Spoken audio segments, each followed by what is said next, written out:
마가복음 10장 17절에서 22절까지 말씀 우리 함께 일어나셔서 하나님 말씀 듣도록 하겠습니다. 제가 하나님 말씀을 봉독하겠습니다. 하나님 말씀에 귀를 기울이십시오.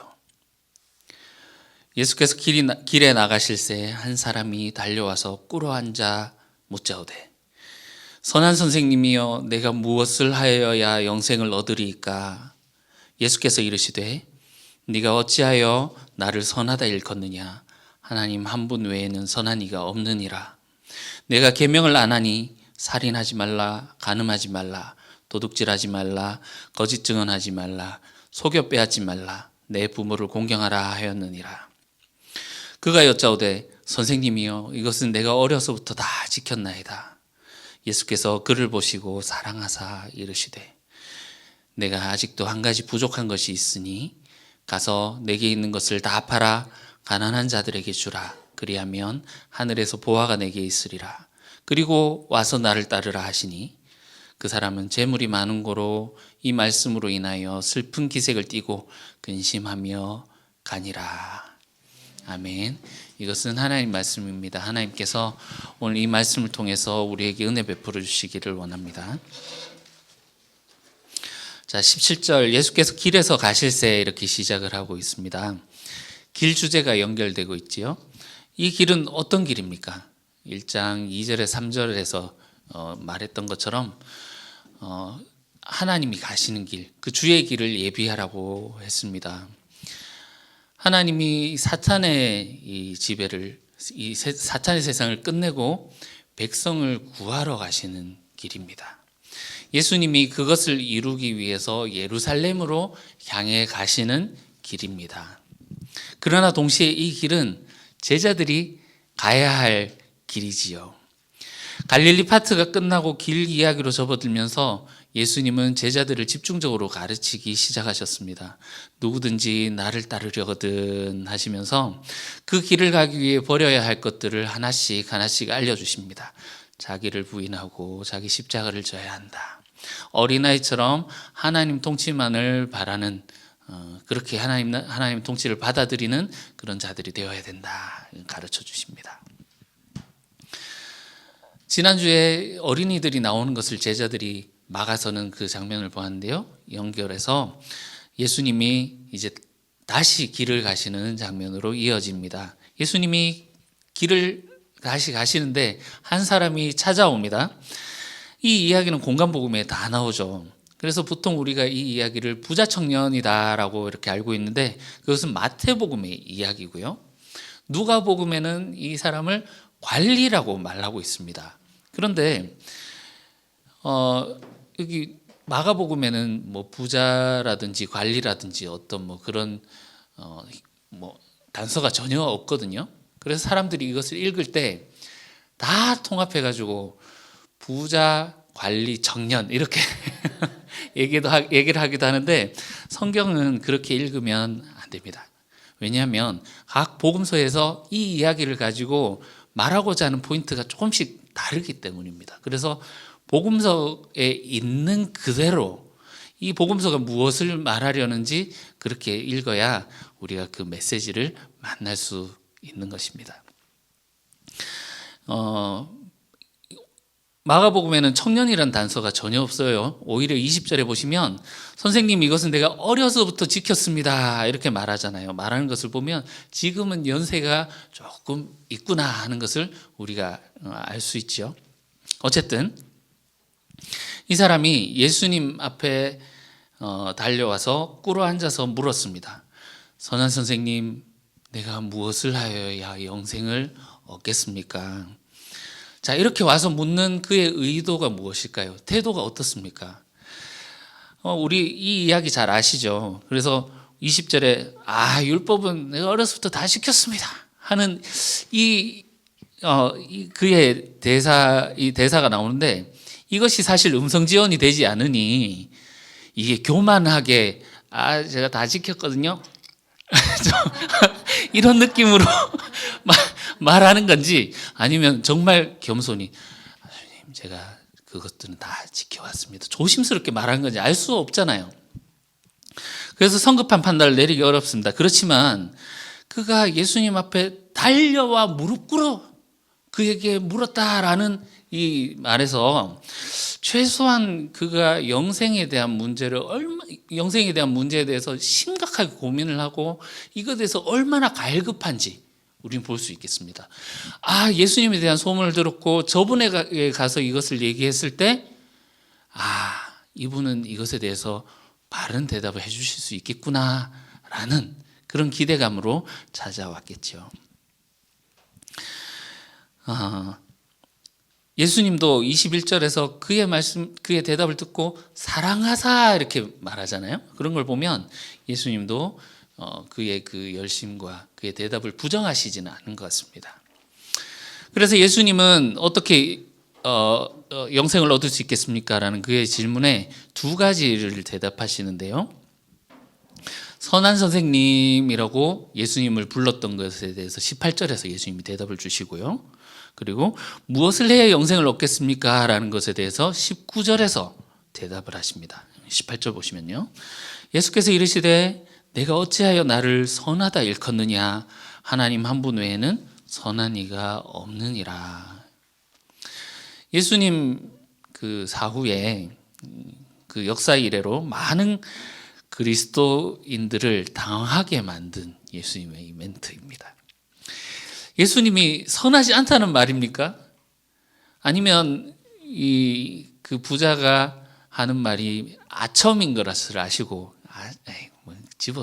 그런 거는 집어넣어라 하시고 그것을 거부하시는 것일까요? 선함이라는 것은 하나님을 가리키는 속성인데 나는 하나님이 아니다라는 말씀일까요? 이것은 잠시 후에 보시고요. 이제 19절은 무엇을 해야 영생을 얻겠습니까? 하는 질문에 대한 대답입니다. 내가 계명을 안 하니 살인하지 말라, 간음하지 말라, 도둑질하지 말라, 거짓 증언하지 말라, 속여 빼앗지 말라, 내 부모를 공경하라. 어디서 많이 보신 말씀이시죠? 십계명 아닙니까? 그 중에 두 번째 돌판입니다. 십계명은 두 돌판으로 되어 있는 거 알고 계시죠? 첫 번째 돌판에는 하나님과의 관계에 대한 계명이 기록되어 있고 두 번째 돌판은 사람들과의 관계에 대한 계명들이 기록되어 있습니다. 나중에 예수님이 예루살렘에 가셔서 논쟁을 하실 때 서기관 중에 하나가 가장 큰 계명이 무엇입니까? 이렇게 묻는데 예수님이 대답하십니다. 하나님을 사랑하고 이웃을 내 자신과 같이 사랑하라. 그래서 이 하나님 사랑, 이웃 사랑이 가장 큰 계명이라고 했는데 이 돌판에서도 벌써 우리가 볼 수 있지 않습니까? 첫 번째 돌판 하나님과의 관계에서 하나님을 사랑하라. 두 번째 돌판 이웃과의 관계, 이웃을 사랑하라 하는 하나님의 뜻을 말이죠. 살인하지 말라 6계명, 간음하지 말라 7계명, 도둑질하지 말라 8계명, 거짓 증언하지 말라 9계명, 속여 빼앗지 말라 10계명. 그런데 뒤에 5계명이 마지막에 갖다 붙죠. 예수님이 무엇을 강조하시기 위함인 것 같습니다. 이렇게 순서를 바꿔놓은 것을 보면 말이죠. 그리고 10계명도 보면 원래 남의 것을 탐하지 말라 이렇게 되어 있는데 이웃의 것을 탐하지 말라 되어 있는데 속여 빼앗지 말라 이렇게 되어 있습니다. 따지고 보면 탐심이 욕심을 낳고 욕심이 씨앗이 되어 마음에 심기어지면 남의 것을 속여서 빼앗게 되어 있으니 이것은 맥락은 같다고 볼 수 있겠습니다. 그렇지만 예수님이 이렇게 의역을 해서 말씀을 하신 것은 의도가 있지 않겠습니까? 이것도 조금 이따가 보시겠습니다. 여기 보면 첫 번째 돌판이 빠져 있는 것 같아요. 그런데 이 쉐마 말씀을 암시하고 있는 예수님의 말씀으로 첫 번째 돌판이 대체되어 있는 것 같습니다. 쉐마 말씀이란 것이 신명기 6장 4절에서 5절을 말하는데요. 신명기 6장 4절에 보시면 이스라엘아 들으라 이렇게 시작하고 있는데 원어에 보시면 쉐마 이스라엘 이렇게 되어 있습니다. 쉐마가 들으란 말이거든요. 그래서 우리가 이 말씀을 쉐마 말씀이라고 합니다. 너무나도 중요한 말씀이죠.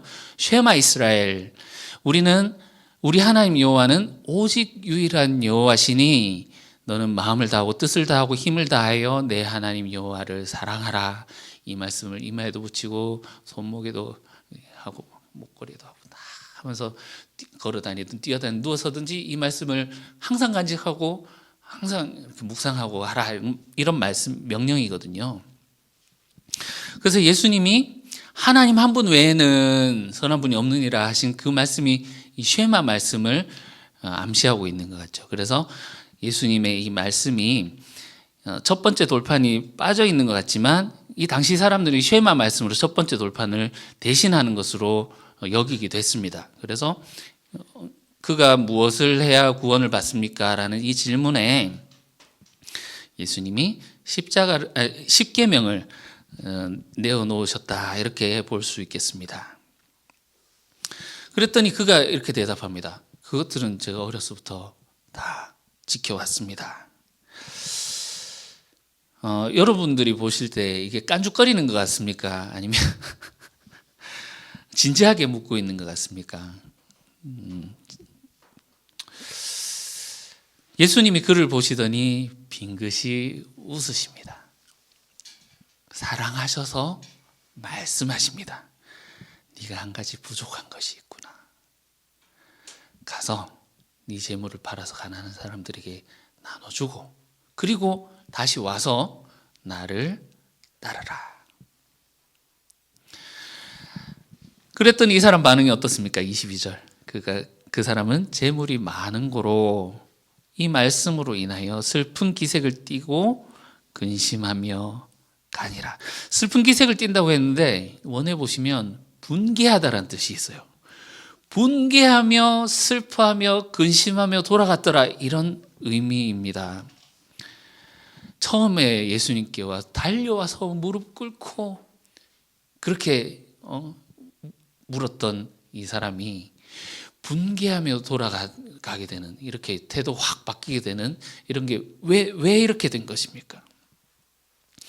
예수님이 전곡을 찌르셨기 때문이지요. 예수님이 질문에 그의 마음 속의 생각이 적나라하게 드러났습니다. 그 사람이 정말로 영생을 원했을까요? 이 사람은 어려서부터 하나님을 사랑한다라고 했습니다. 계명들을 다 지켜왔다라는 것은 하나님을 향한 사랑의 증거지요. 그러나 예수님의 핵심을 찌르십니다. 네가 진짜 사랑하는 것이 하나님이냐 재물이냐? 네가 정말 하나님을 사랑한다면 너의 재물을 팔아서 나눠주고 나를 따라와라. 그가 분개하며 돌아갔더라. 정말 그가 영생을 원했을까요? 원했겠죠. 그러나 동시에 이것도 포기할 수 없는 두 마음이 있었던 겁니다. 이 말씀 앞에서 우리는 사실 이 부자의 근심을 나눠 가지게 됩니다. 사실 우리뿐만 아니라 전 시대, 전 세대에 그리고 전 세계의 사람들을 걸쳐서 넘어지게 하는 말씀 중에 하나가 아닌가 생각이 됩니다. 실제로 전 재산을 팔아서 다른 다 기부했다라는 사람들의 신뢰를 볼 수 있을 정도로 굉장히 강력한 그런 말씀입니다. 우리가 생활할 때 돈은 필수지 않습니까? 저도 돈이 겁나 필요합니다. 우리가 먹고 입고 생활하기 위해서는 돈이 필요하지 않습니까? 교회를 운영하는 것도 돈이 있어야 할 수 있습니다. 월세도 내고 전기세도 내고 우리 사역도 하고 그렇게 운영이 되지 않습니까? 예수님이 무소유를 말씀하시는 걸까요? 그렇다면 얼마나 우리가 가지지 않아야 속옷 하나 걸치지 않은 채로 살아야 정말 무소유를 이룰 수 있는 것일까요? 앞에서 예수님이 말씀하셨던 것 중에 하나님 나라에 들어가려면은 손이고 발이고 찍어버리고 눈알도 뽑아버리고 이런 말씀을 우리가 봤었는데 거기서 우리가 그것을 문자적으로 적용하지는 않았단 말이죠. 그래서 요거를 문자적으로 적용하기보다는 어떻게 조금 타협점을 찾아볼 수 있지 않을까 하는 그런 유혹도 사실 우리 안에 들기도 합니다. 이 말씀을 진지하게 고민을 한다면 말입니다. 그래서 어떤 목사님들은 여기에서 갑자기 바울을 등장시켜요. 그래서 보십시오. 사람의 힘으로는 절대 하나님의 계명을 지킬 수 없지 않습니까? 그래서 우리에게 필요한 것은 하나님의 은혜, 믿음뿐입니다. 우리가 믿음으로 돌아갑시다. 이렇게 바울을 가지고 와서 예수님이 이 말씀을 묵살하는 그런 행위를 하기도 하지요. 잘못된 성경 해석이지요. 예수님 결코 율법을 폐지하지 않으셨습니다. 21절 보시면 오히려 율법? 근데 네 모자라다 하나 더 해라 하면서 빡빡한 율법의 준수를 명하고 계시잖아요. 10계명 다 지켰다고 하나 부족하네 하면서 거기다 하나를 더 추가하지 않으십니까? 여러분 걱정하지 마십시오. 그렇지만 이것은 이 부자에게 해당하는 특별 명령이죠. 다른 사람들에게 다 명령하는 일반 명령은 아닐 것입니다. 그렇지만 안심하지 마십시오. 예수님은 이것보다 더 큰 것을 우리에게 요구하십니다. 예수님이 이렇게 사람들을 쫓아내실 때마다 사실 목사로서 가슴이 아프기도 하고 뜨끔하기도 하고 합니다. 예수님이 부자에게 아이고 그래 네 잘했네 복 줄 테니까 잘 따라와라 헌금도 많이 하고 이렇게 하셨다면 좋았겠다라는 생각이 들 때도 있는데 그러면 이제 사회적으로 영향이 있고 이제 돈 많으신 분들이 교회 와서 헌금도 많이 하고 하면 좋지 않을까. 근데 아닌 게 아니라 예수님은 오늘 이 본문은 교회 안에서 이런 부분까지도 지적을 하고 있는 것입니다. 우리 앞에 이야기에서 제자들이 애들은 가라 하면서 어린아이들 쫓아내셨던 장면 보셨죠? 그런데 이 부자는 왜 내쫓지 않았을까요? 어린아이는 공동체에 아무런 도움이 되지 않는 사람입니다. 쌀이나 축내죠. 그런데 이 부자를 보십시오. 얼마나 좋습니까? 신앙 좋지, 돈 많지, 인품 좋아 보이고 특히 그냥 그렇게 있는 거 누리면서 살 수도 있는데 영생에 대한 그 진리의 목마름으로 그 진리를 찾아 추구하면서 그 선생님을 만났을 때 그 앞에 달려가 꿇어 앉아서 구할 정도로 그런 열정과 갈망이 있지 않습니까? 이런 사람이 우리 교회에 오면 얼마나 좋을까? 그러나 예수님은 단호하게 그를 복음 앞에 세우십니다. 예외가 없습니다. 돈이 많은 사람이건 적은 사람이건 나이가 많은 사람이건 적은 사람이건 남자건 여자건 잘생겼건 못생겼건 하나님은 외모로 사람을 판단하는 분이 아니십니다. 우리는 18절에서 예수님이 왜 나를 선하다고 하느냐, 하나님 한 분 외에는 선한 분이 없다 말씀하시면서 하나님과 예수님 자신을 철저히 분리하신 것을 보았습니다. 그러나 오늘 본문에는 예수님의 행동 하나하나가 하나님의 행동을 묘사하는 단어들로, 그런 행동들로 가득 차 있다는 것을 우리는 보게 됩니다. 21절에 보시면요, 예수님이 그를 보시고 사랑하사 이렇게 되어 있는데, 보신다라는 것은 하나님의 통찰력으로 꿰뚫어 보시는 것을 나타내는 단어입니다. 예수님이 바리새인들 마음에 악이 가득한 것을 꿰뚫어 보셨고, 제자들이 마음이 완악하여 있는 것을 꿰뚫어 보셨고, 그 하나님의 통찰력으로 사람 마음을 감찰하시는 그분의 눈으로 예수님이 보셨던 것, 하나님이 보셨던 것, 신적인 통찰력을 말하는 거거든요. 그리고 보시고 사랑하사 하면서 뒤에 감정 표현이 나오는데, 이건 역시 예수님이 참 인간적이시구나, 예수님이 참 그런 인성을 나타내는 것이 아니라 예수님의 하나님 되심, 예수님의 신성을 나타내는 신적 감정의 표현입니다.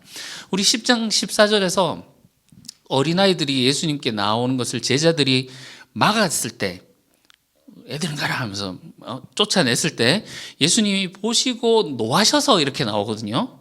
이것 또한 하나님의 분노를 나타내는 말씀입니다. 21절에서 예수님이 아직도 내게 부족한 것이 한 가지 있다 말씀하셨는데, 이 십계명의 하나의 계명을 더 추가하신 겁니다. 여러분, 누가 감히 하나님이 계명에서 빼거나 더하거나 할 수 있겠습니까? 예수님은 지금 하나님의 권위로 지금 이 자리에 서서 말씀하고 계시는 겁니다. 특히 그를 보고 사랑하사, 이것은 아버지의 마음으로, 하나님 아버지의 자격으로 그곳에서 그 부자를 바라보면서 사랑으로 그를 바라보고 계시는 겁니다.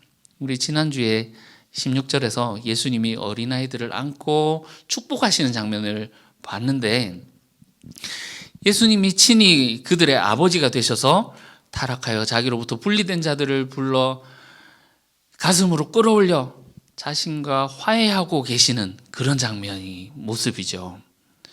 예수님이 이 부자를 보고 사랑하여서 말씀하셨습니다. 21절.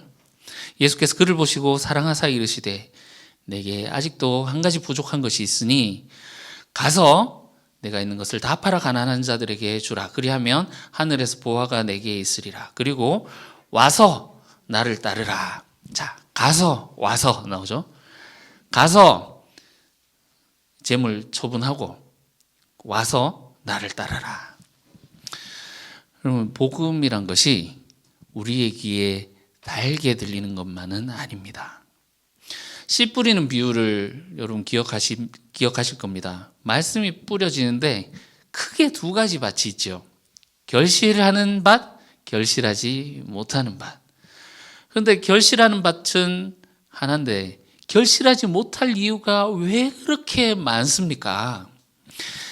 말씀을 뿌렸더니 사탄이 물어가기도 하고 잠시 기뻤다가 말라버리기도 하고 세상 근심, 염려 때문에 결실하지 못하고, 그 말씀이 그 비유 가운데 있는 그 비유 가운데 하나님의 말씀을 달게 받아들이는 것은 이상하다 할 정도로 그 씨가 좋은 밭에 떨어지는 것은 참으로 드물지도 모르겠습니다.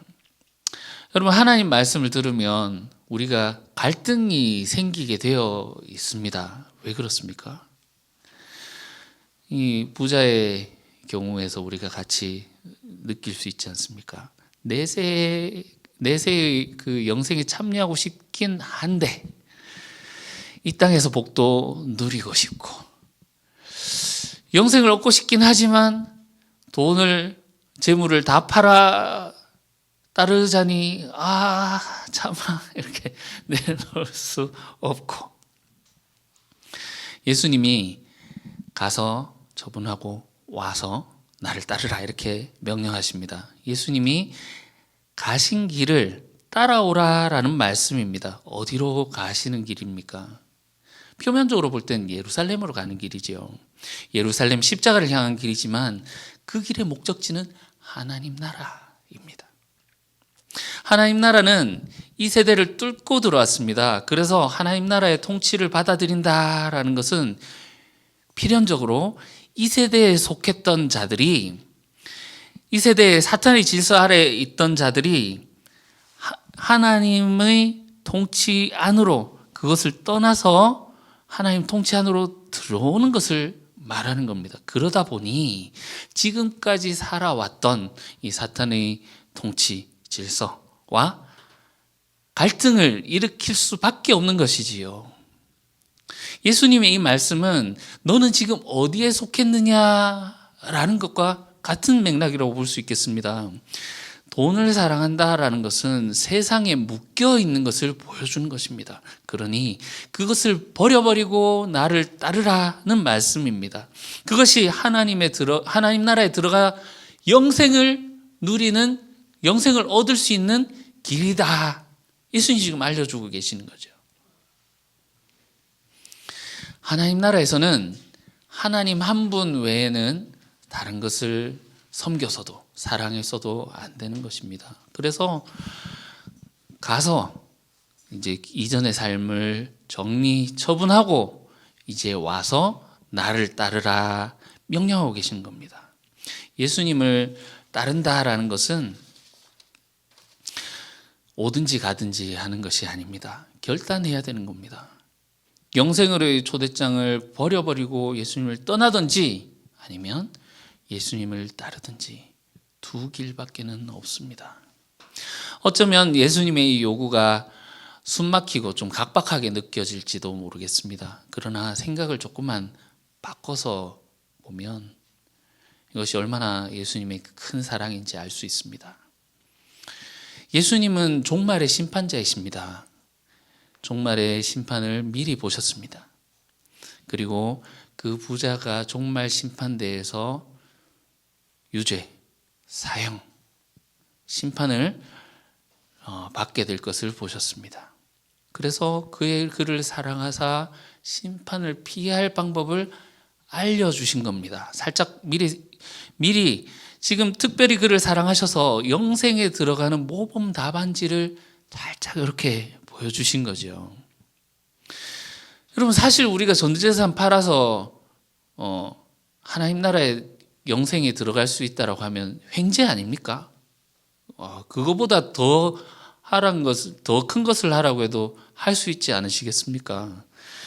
전 재산이 이따위가 뭔데?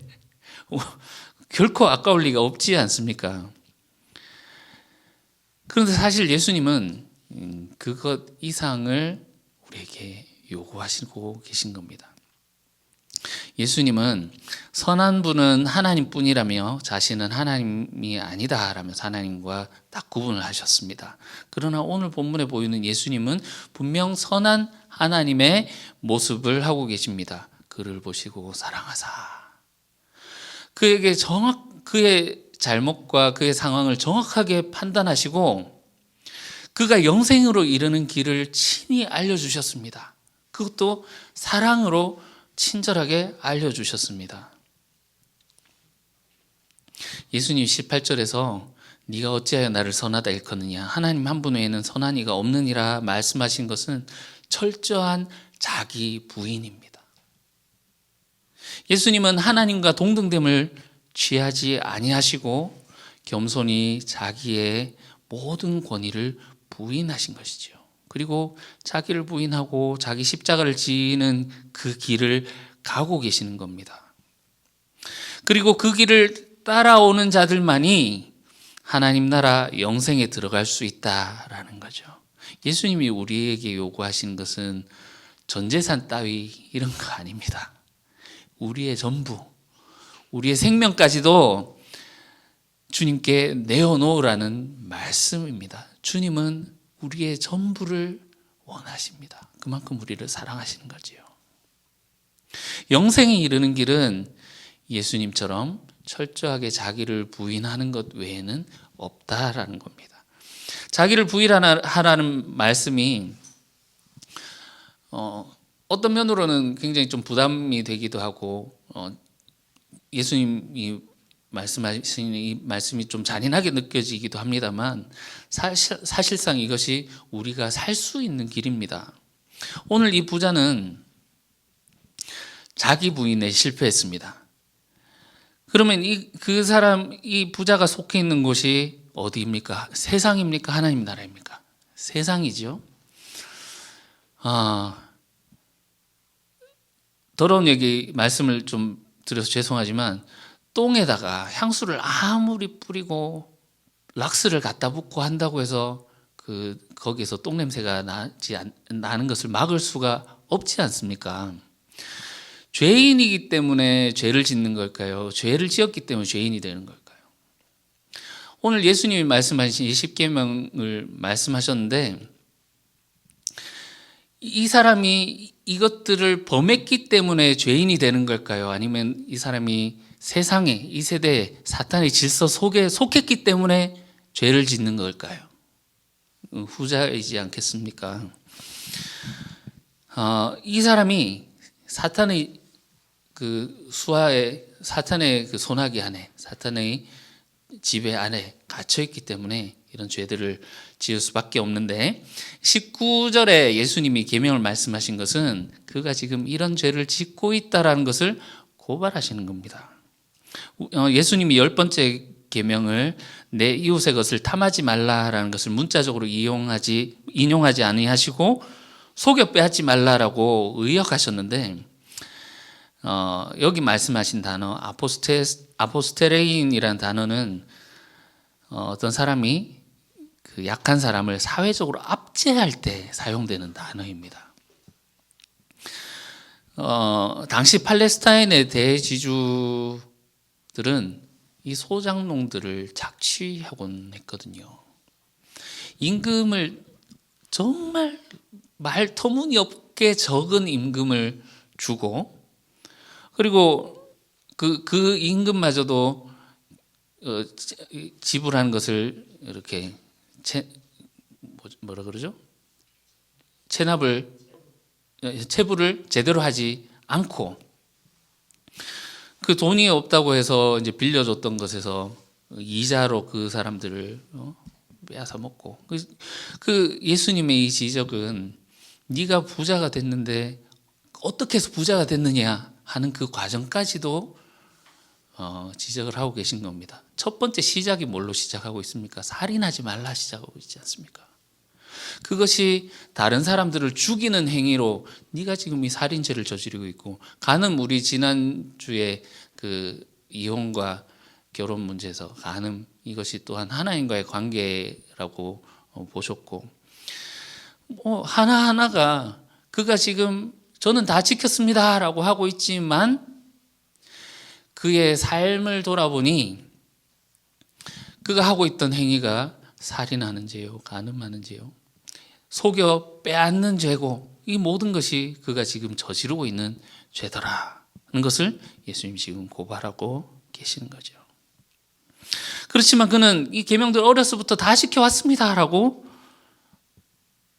구원의 자격을 갖춘 것처럼 말하고 있습니다. 마치 바리새인들이 고르반 하면서 율법을 이용해서 자신의 이익을 챙겼던 것처럼 그리고 모세가 이혼증서를 써주기를 허락했다라고 하면서 자신들의 그 하나님 앞에서 부정을 율법으로 합리화하려고 했던 것처럼 예수님은 이 부자가 율법을 이용해서 종교적인 율법 지킴으로 자기는 선하고 나는 구원받기에 합당한 사람이다라고 하고 있는 것을 그러나 실제의 삶에서는 그 말씀과 전혀 상관없이 살고 있는 이 부분을 주님은 지금 지적하고 계신 거죠.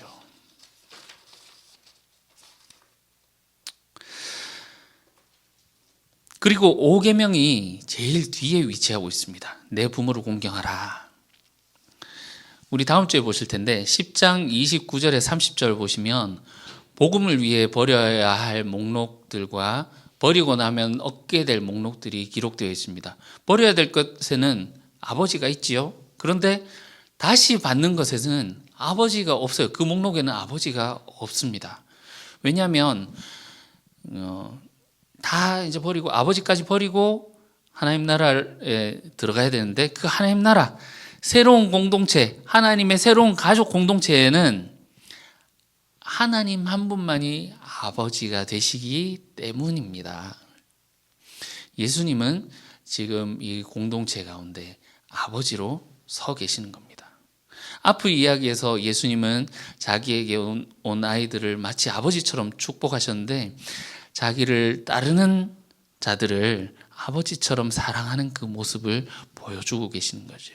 오늘 본문에도 그 부자를 보시고 사랑해서 말씀하신다 나오는데 그가 진정한 복을 발견할 수 있는 길로 인도하시는 그 아버지의 모습으로 그를 도와주고 계시는 겁니다. 그래서 부모를 공경하라는 계명이 가장 뒤에 나오는 이유는 무엇이 정말 하나님을 사랑하는 것인가? 첫 번째 돌판이 생략된 이유. 이것이 정말 무엇이 정말 하나님을 사랑하는 것인가를 묻기 위함이라는 겁니다. 예수님의 말씀을 듣고 순종하는 것만이 진정한 부모 공경이라는 것을 강조하기 위함이죠. 하나님의 사랑은 반드시 이웃 사랑으로 그것이 드러나야 된다.